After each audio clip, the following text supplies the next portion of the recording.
Hello, my name is Owen Wolfe. I'm a dry stock advisor based in Oak Park in Carlow. We're here today on the farm of Shane Cranny. Shane is a Greenacres participant based here in Michael in Carlow. We're going to talk about Shane's reseeding program today. The rejuvenation source through reseeding plays a vital role in maximising the live weight performance from grass. Not only are additional dry matter yields obtained and spring growth is improved, increased nitrogen use efficiency is also recorded.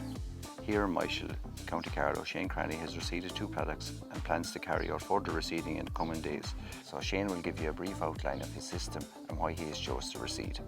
My name is Shane Cranny. I am farming 40 hectares here in Michael, County Carlow, running an Aham calf to beef system, bringing all cattle through to beef under 24 months off grass. Grass plays an important role here on the farm, with over 70% of weight gain coming from grazed grass.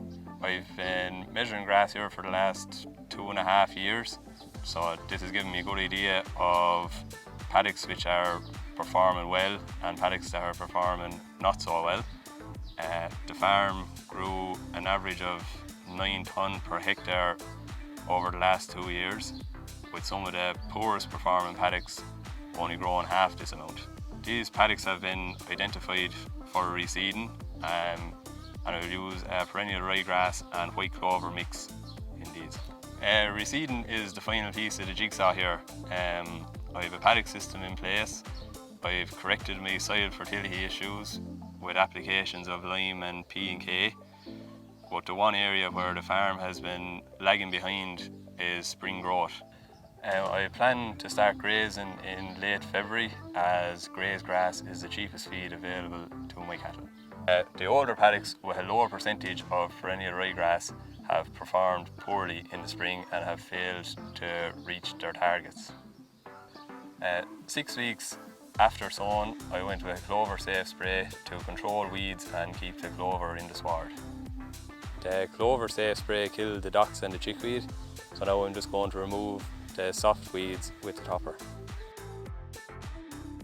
I included white clover in the seed mixture as demand tends to reduce here from early June onwards as silage ground comes back into the equation.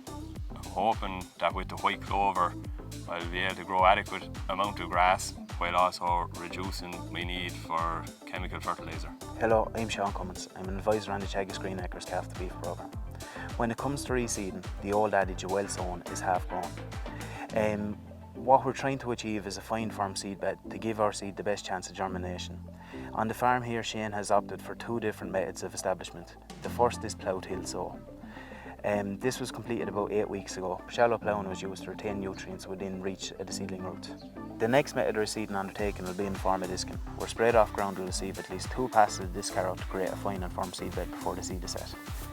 As the paddock is quite stony, Shane is hoping that this method will minimise the number of stones brought to the surface.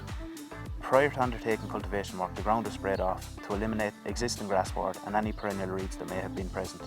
To minimise surface trash, paddocks destined for disking were grazed tight, while lime was also applied to neutralise the acids produced by the dying grass sward. When the seed was sown, 3 bags of 10-10-20 to the acre were applied to provide the seedling with the essential nutrients for growth and establishment. Rolling was also undertaken to ensure adequate soil to seed contact and to reduce the impact of leather jackets on the establishing crop. My name is Bill Riley. I'm Technical Sales Manager with Drummond's Feed, Seeds and Grain Merchants based in the northeast of Ireland. We are a proud sponsor of the Greenacres calf to beef programme, and we provided the grass seed mixture here for Shane. Shane was looking for a high percentage tetraploid mixture just to drive dry matter intakes from grazing. So the tetraploid varieties are made up of Abergain and Aston Energy, which are 2 leading late tetraploid varieties. The late diploid varieties are made up of Aberchoice and Drumbo, which are proven and speak for themselves, and the quality is in them. So going forward then, I would always suggest that farmers and participants of the Greenacres calf to beef programme utilise the Teagasc PPI to assess and analyse the varieties and the mixtures that they're going to use when they're reseeding. Different aspects should always be focused on, but what I would always aim for farmers to look at is the quality aspect, because this is going to drive performance and drive grass intakes during grazing. Chris Mahan from Whelan Crop Protection. When it comes to new sown lays, it's important to target the weeds early when they're small, and this is generally 6 to 8 weeks after you reseed. The key weeds affecting a new lay would be chickweed, docks and thistles. Chickweed can totally smother out new seedling grasses, which can then allow other perennial weeds get established afterwards.